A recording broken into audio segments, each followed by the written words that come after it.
Hello tout le monde, j'espère que vous allez bien. Moi, de mon côté, ça va super bien. Je souhaite la bienvenue aux personnes qui viennent de nous rejoindre et aussi, j'ai dit merci aux personnes qui sont là toujours présentes sur la chaîne. Aujourd'hui, je vais parler d'une crème que j'ai réalisée pour nourrir mes pointes et aussi les hydrater.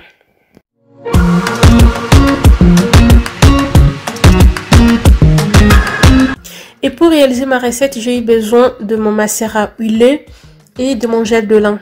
Dans le macérat huilé, j'ai l'huile de noix de coco, l'huile d'avocat, l'huile de chanvre et l'huile de lin.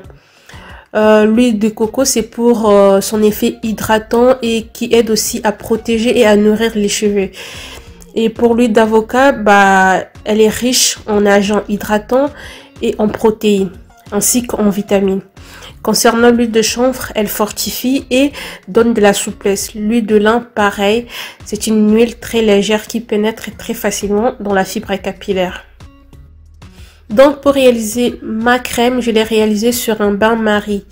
Donc là, j'ai placé une casserole, j'ai mis mon macérat huilé dans ma casserole et ensuite je viens rajouter quelques cuillères à soupe de mon gel de lin et là je vais tourner jusqu'à ce que j'aurai une matière bien homogène. J'ai fait le bain-marie parce que nous savons très bien que le mélange entre l'eau et l'huile, ce n'est pas la joie, ça ne se marie pas. Mais j'ai essayé de le faire en bain-marie et là j'ai vu que voilà, le test a marché et cette crème va me permettre de hydrater mes pointes et aussi de les nourrir. Alors les conseils que je pourrais donner aux personnes qui voudront tester cette recette, j'imagine très bien, vous pouvez les tester peut-être, je sais pas, avec le gel de gombo ou le gel d'aloe vera.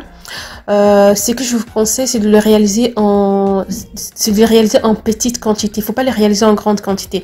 Vous réalisez une quantité qui sera suffisante pour la semaine.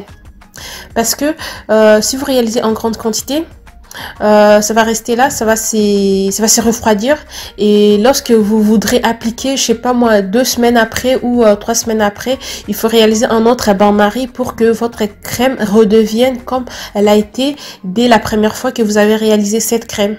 Je sais pas si je me suis fait comprendre.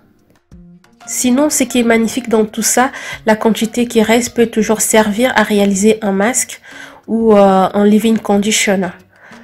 Donc on va rien perdre du tout.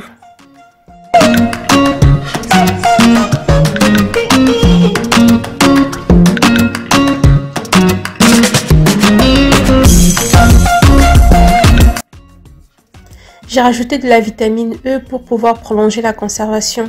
Mais je l'ai pas gardé très longtemps parce qu'il y a une quantité que j'ai utilisée pour pouvoir réaliser mon masque.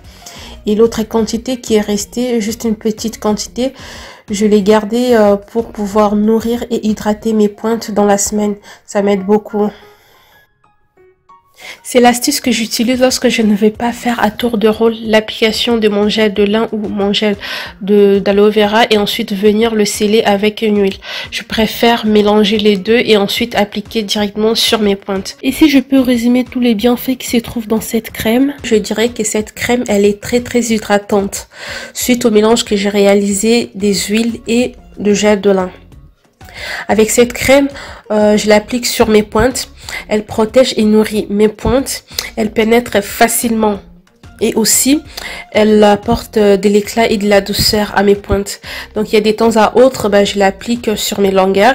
Et elle permet de protéger mes cheveux des agressions extérieures.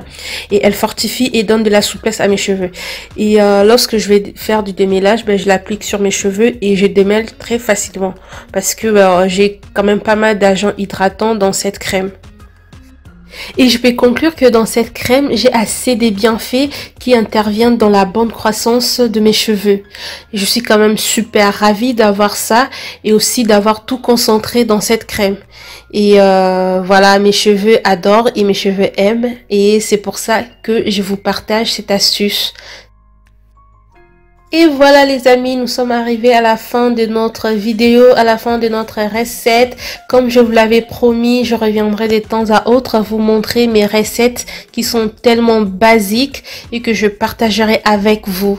Je vous dis merci d'avoir suivi cette vidéo. Si vous avez aimé, n'hésitez pas à laisser un pouce bleu, ou si vous avez des questions, n'hésitez pas non plus à les poser. Je répondrai avec plaisir. Je vous dis merci et à la prochaine vidéo. Kiss.